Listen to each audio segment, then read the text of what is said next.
Rusia mengerahkan sekitar 100.000 tentara di dekat perbatasannya dengan Ukraina, menambah ketegangan antara dua negara bertetangga tersebut serta meningkatkan ancaman invasi.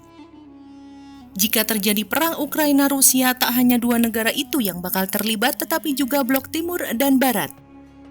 Peluang itu terbuka ketika Presiden Joe Biden mempertimbangkan mengerahkan beberapa ribu tentara AS, kapal perang, dan pesawat tempur. Lalu, kenapa Rusia dan Ukraina terancam perang, dan apa yang diincar Presiden Vladimir Putin dari invasi tersebut? New York Times pada Senin 24 Januari 2022 menyebutkan, pada dasarnya Putin sedang berusaha menyusun ulang batas-batas Eropa pasca Perang Dingin, membangun zona keamanan yang luas dan menarik kembali Ukraina dengan paksa jika perlu. Ketegangan antara Ukraina dan Rusia sudah sejak 2013, ketika Ukraina berupaya menggulingkan presidennya yang pro-Rusia, Viktor Yanukovych, dan militer Rusia memasuki wilayah Ukraina. Imbas dari kondisi tersebut, Rusia mencaplok semenanjung Crimea yang otonom pada 2014 dan mengobarkan pemberontakan separatis di Ukraina Timur.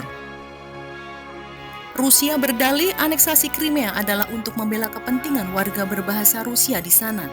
Akan tetapi pencaplokan itu tidak diakui oleh sebagian besar negara. Tak lama kemudian, separatis pro-Rusia di wilayah Donetsk dan Luhansk di Ukraina mendeklarasikan kemerdekaan dari Kiev, sehingga memicu pertempuran yang sengit selama berbulan-bulan.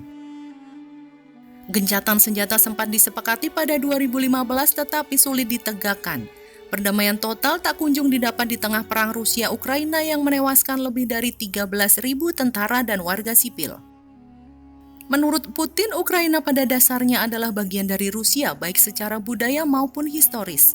Putin juga disinyalir berniat memoles citranya dengan memperbaiki apa yang dilihatnya sebagai bencana abad ke-20, yaitu pecahnya Uni Soviet.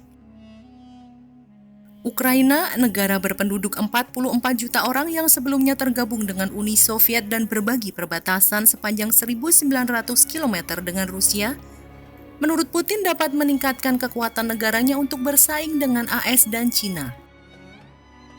Putin, menurut New York Times, turut disinyalir berusaha meningkatkan dukungan nasionalis di dalam negeri di tengah pandemi yang berkecamuk dan perekonomian yang tertatih. Rusia beralasan bahwa penempatan ratusan ribu pasukan di perbatasan adalah antisipasi ekspansi NATO ke arah timur dan reaksi terhadap hubungan intensif Ukraina dengan aliansi tersebut.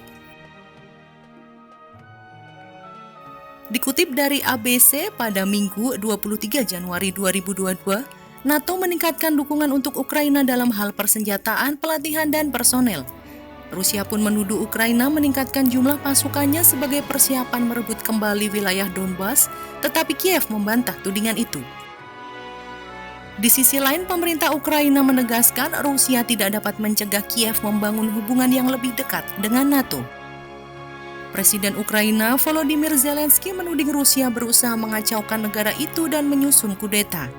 Menteri Luar Negeri Ukraina Dmytro Kuleba memperingatkan kudeta terencana dapat menjadi bagian strategi Rusia menjelang invasi militer. Ketegangan antara kedua negara semakin diperburuk oleh krisis energi Ukraina yang mendalam dan menurut Kiev didalangi oleh Moskwa dengan sengaja. Pada saat yang sama, pemerintahan Zelensky sedang diterpa banyak rintangan di berbagai bidang, termasuk gelombang ketiga COVID-19 dan ekonomi yang terpuruk. Sejauh ini, peluang Rusia-Ukraina masih terbuka dan belum ada pembicaraan yang membuahkan hasil positif.